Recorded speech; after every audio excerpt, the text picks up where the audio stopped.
Iran पर America के नए हमले, ट्रंप के दावे के बीच ईरान ने दी जवाबी कार्रवाई की धमकी। बड़ी खबर आपको बता रहे हैं, इस वक्त मौजूदा दौर में अमेरिका और ईरान के बीच चल क्या रहा है, कहां पर अमेरिका और ईरान खड़ा है और युद्ध के इस संघर्ष में कौन किस पर सबकत ले जा रहा है, पूरी तफसील इस वीडियो के जरिए आपको देंगे।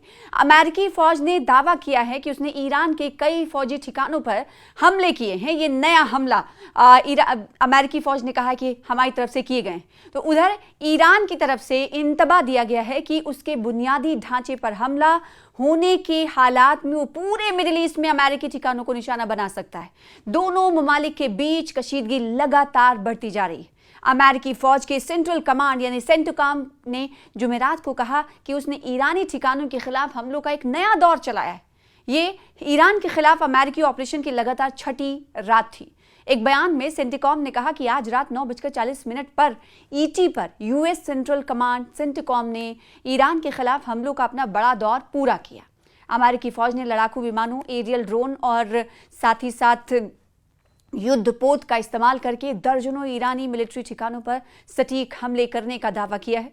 इन ठिकानों में जो प्लेन्स पर निगरानी है और एयर डिफेंस साइट है, मिलिट्री लॉजिस्टिक इंफ्रास्ट्रक्चर है और साथ ही साथ समंदर क्षमताएं भी शामिल थी, ये कहा गया अमेरिका की तरफ से। सेंटकॉम ने यह भी कहा कि ये ऑपरेशन कमांडर इन चीफ के निर्देश पर की हिदायत पर चलाया गया था और इसका मकसद ईरान की जो फौजी ताकतें हैं उन्हें कमज़ोर करना और कमर्शियल शिपिंग पर हालिया हमलों के लिए ईरान को जवाबदेह ठहराना था। कमांड ने आगे कहा कि 50,000 से ज़्यादा अमेरिकी फ़ौज पूरे मिडिल ईस्ट में तैनात है और वो सतर्क हैं और साथ ही साथ तैयार भी हैं। इस बीच अमेरिकी सदर डोनाल्ड ट्रंप ने जुमेरात को दावा किया कि अमेरिका ईरान के मामले में बड़ी जीत हासिल कर रहा है। उन्होंने कहा कि अमेरिका के जो लोग हैं वो इस वक्त जो चल रहा है मिलिट्री जो प्रयास चल रहा है उसका नतीजा बहुत जल्द देखेंगे।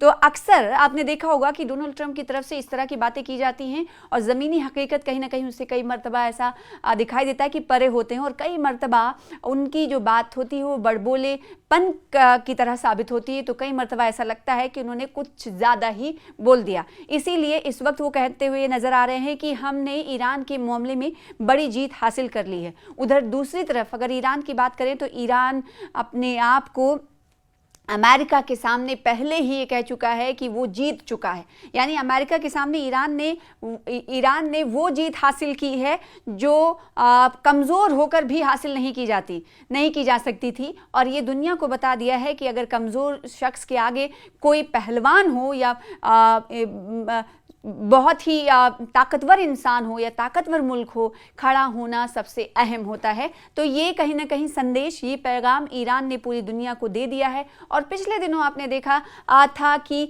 जो शख्स मरहूम सुप्रीम लीडर आयतुल्लाह अली खामनाई ने जो ज़िंदगी बहयात जो चीज़ें की, मरने के बाद, इंतकाल के बाद पूरी दुनिया या शिया या सुन्नी की बात करें तो उन्हें एक करने का भी काम किया, कहीं ना कहीं ये कहना गलत नहीं होगा। तो दूसरी तरफ इस वक्त संघर्ष की शुरुआत यानी कशीदगी की शुरुआत हो चुकी है ईरान और अमेरिका के बीच। इस बीच नए नए बयान भी आ रहे हैं और हमले भी किए जा रहे हैं और साथ ही साथ अमेरिका जब ईरान पर हमला कर रहा है तो ईरान का वही स्टैंड फिर से सामने आ रहा है कि वो मिडिल ईस्ट के कई शहरों को निशाना बना रहा है। इस पर अमेरिका ये कह रहा है कि कई हज़ार फौजों को और हमने मिडिल ईस्ट के इलाकों में तैयार कर रखा और वो तैयार भी हैं। किसी तरह के भी हमले अगर ईरान हमला कोई करता है मिडिल ईस्ट में तो उसके लिए पूरी तरीके से अमेरिकी फौजें वहां पर तैनात कर दी गई हैं, ये डोनाल्ड ट्रंप कह रहे हैं और ये कह रहे हैं कि आने वाले दिनों में ईरान के मामले में हम बड़ी जीत हासिल कर रहे हैं। उन्होंने कहा कि अमेरिकी लोग जो अमेरिका के लोग हैं, शहरी हैं, उनका कहना है कि जो इस वक्त कोशिशें चल रही हैं, ईरान पर वॉर चल रहा है, ईरान को निशाना बनाया जा रहा है, जो ये कोशिशें, इसका नतीजा जो है बहुत जल्द वो देखेंगे। वहीं ईरान की तरफ से ईरानी पैरामिलिट्री फोर्सेस की तरफ से एक सीनियर तर्जुमान ने जुमेरात को इंतबा दिया कि अगर ईरानी इंफ्रास्ट्रक्चर पर हमला होता है तो तेहरान पूरे मिडिल ईस्ट में अमेरिकी इंफ्रास्ट्रक्चर को निशाना बना सकता है। साथ ही उन्होंने जोर देकर कहा कि हॉर्मुज में खतरे की मेन वजह अमेरिकी फौज की मौजूदगी है। ईरान की फौज के सीनियर तर्जुमान ब्रिगेडियर जनरल अबुल फजल शिकारची ने कहा कि अमेरिका और इजराइल को इस इलाके में मौजूद रहने का कोई हक नहीं है, कोई अधिकार नहीं है। ईरान की फौज के सीनियर तर्जुमान ब्रिगेडियर जनरल अबुल फजल शिकारची ने एक टीवी इंटरव्यू में कहा कि अमेरिका और नकली ज़ियोनी सरकार हुकूमत को इस इलाके में रहने का कोई हक नहीं।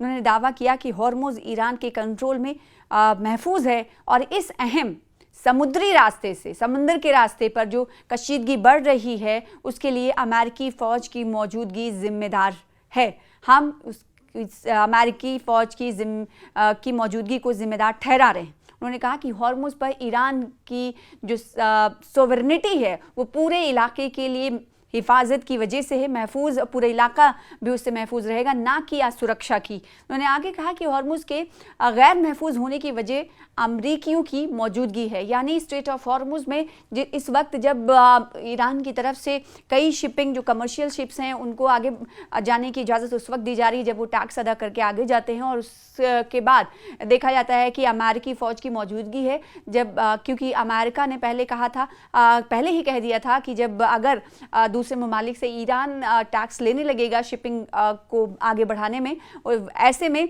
कहीं ना कहीं हमारी फ़ौज भी वहाँ पर तैनात रहेगी और हम उन शिप्स को आगे नहीं बढ़ने देंगे।